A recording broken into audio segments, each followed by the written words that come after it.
So water is halfway up the door on my Highlander, and I'm scared out of my mind. Seriously, I've never been this terrified. And I look out my window, and out my window, I see a BP gas station off an exit off of the interstate I-40, and the BP gas station is literally underwater, and all I could see was the rooftop. And I knew at that point that I had made a huge mistake by trying to go back to the store to open up the store for Sunday business. So I called my father, and I'm like, I have to ditch the car. I can't. Water is up on the Highlander. I don't know what I'm going to do. And I remember I got some traction, and I saw this guy driving the wrong way down the interstate. He had turned around, and he was driving the wrong way back, going back where we had just come from.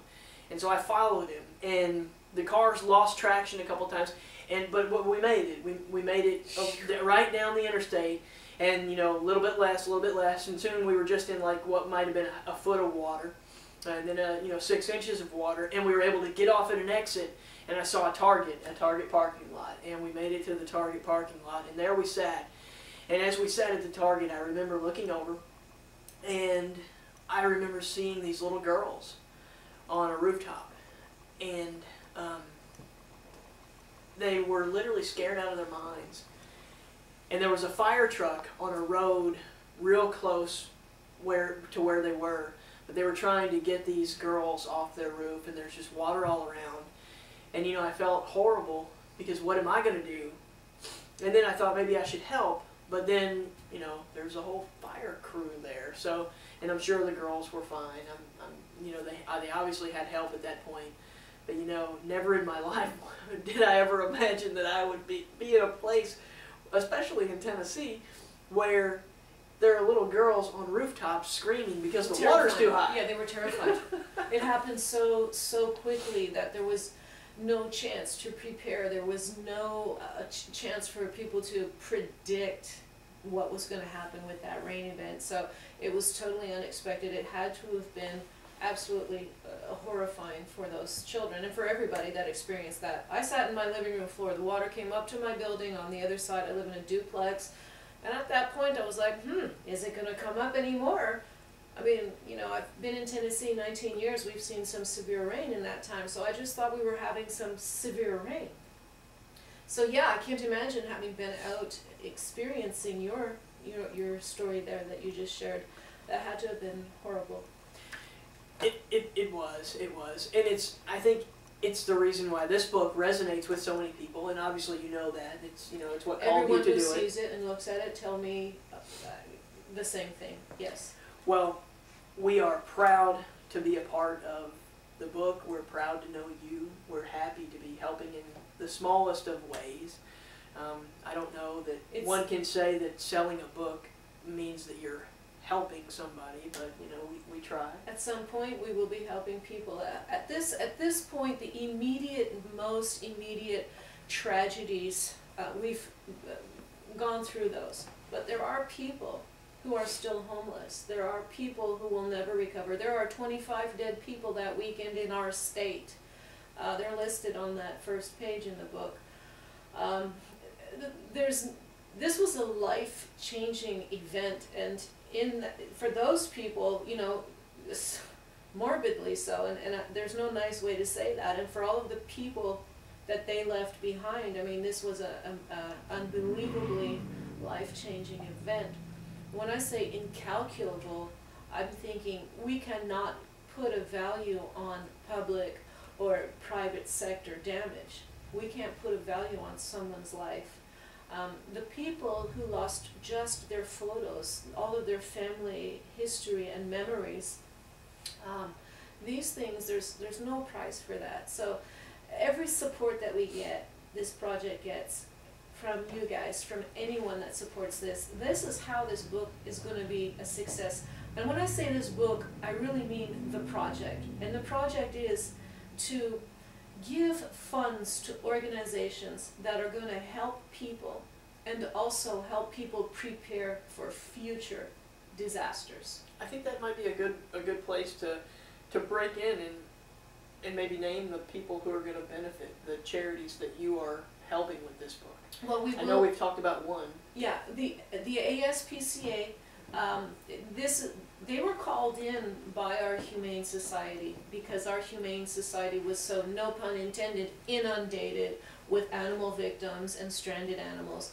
So they needed extra help. There are Cork in the Fork. Oh, part of the donations that they're going to be given, the proceeds that they're raising tonight, are going to be given to the Humane Society and Pet Tales or Happy Tales, another animal organization. So we care for the animals as well, but we've had many charities who are donating to all of our local animal societies and organizations, but I want to go to the ASPCA and give them a thank you and let them continue when there's disasters in areas, that they can come out when our local organizations are overwhelmed, so they can keep doing their work. The Community Foundation of Middle Tennessee is another recipient. They're a nonprofit organization that contributes to other organizations that are actually in the field helping people in the recovery process. And Tent City. Tent City are homeless people that were living under a bridge that we don't see. We don't see them, so we don't look at that social issue. Been in the news quite a lot locally over the last couple of years. Yes. Because they've had to move the tent city. And yes, and this is not only a local issue. There are tent cities nationwide. There are tent cities all over the place. And it's been a little bit of an issue in our city over the past few years, but nonetheless, not every tent city resident is a drug addict or an alcoholic. They are, at the end of the day, even if they are a drug addict or an alcoholic, they are at the end of the day still a human, and their neighborhood, their home was washed away. So I feel very compelled to donate to one of the people who has been working hands-on, face-to-face with them, and he's Pastor Doug Sanders from Otter Creek Church in Franklin, and he knows these individuals personally, and he best knows what their immediate needs are.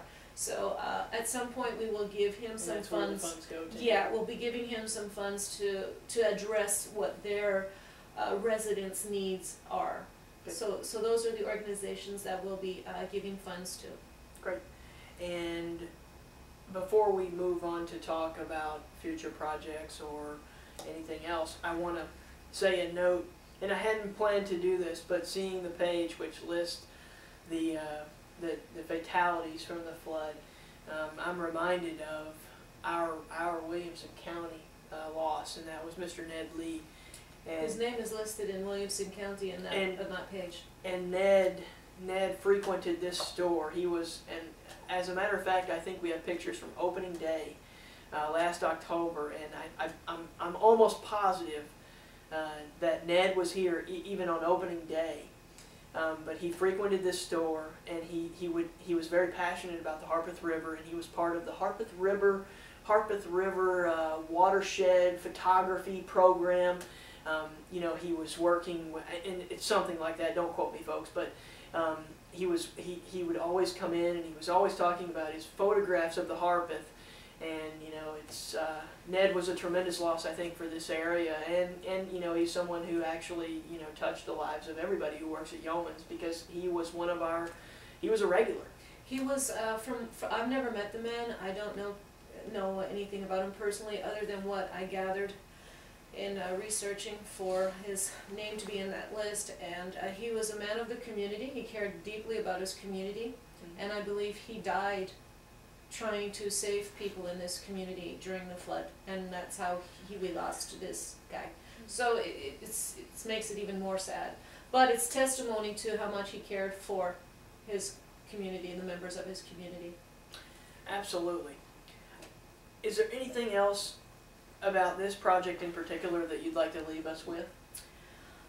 You know, I really don't have an answer something specific, other than I still see little miracles coming from this project. Every little so often, something will pop up, and it's testimony to this was supposed to be published, and it makes me tremendously happy to have been the one that was told to put the book together. So it's been life-changing for me in that respect, and I'm totally honored to play this role. one final question about this project from me, and that is, even if somebody doesn't buy the book, which is available on our website, and it's available in our shop, even if you guys don't buy this from us, from Yeomans and the Fork, where else can someone buy this book? The book is available on Amazon.com through you guys. There you go. The book is available at Borders Bookstore in Brentwood, Okay. on Franklin Road, and in Cool Springs, on Cool Springs Boulevard. The book is available in Clarksville at the Pinnacle Sports Family Lounge. It's The bowling alley. Yes, it's a bowling alley. Okay. The book is also available at the La Terraza Mexican restaurant, and they have sold bunches of these little books. They have a beautiful checkout. They have it there. People are buying them regularly. So they're available around Hotspot Coffee in Franklin. I have to review. There's a couple of other locations where they're not selling it, so I'll revise that and pull them off. Because it's okay. We'll post maybe to our blog where people can buy this book, because this is not something that you have to buy from us to support the cause.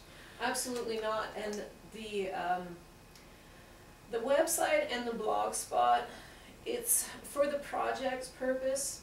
The project makes more money that way. We may have less traffic than you, so we're really happy to be in bookstores, because as my first book, it needs to be in a bookstore. It needs to be in many bookstores too, because it's a book. So, what's next for Leah Charter? Oh, Leah Charter is working on reviving my small business, because this has taken over my life. And more books. I know how that is, trust me. No, yeah, more books. More books are on the way. And self-publishing and more books, and learning how to market those books, definitely. I also want to move into public speaking. My lifelong dream was always to be a famous actor and singer. I might do some local acting or attempt to do auditions. I've done many auditions. I've never got the part yet, but guess what? I'm not dead yet either, right? Okay, so I might still make some. I'm still looking for a real job. You see?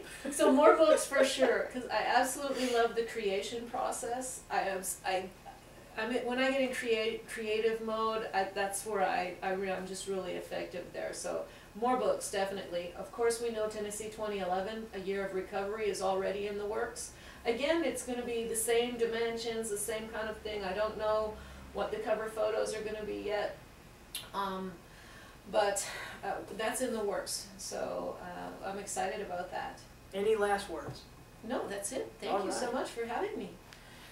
Yeomans and the Fork signing off. Hope you guys enjoyed it.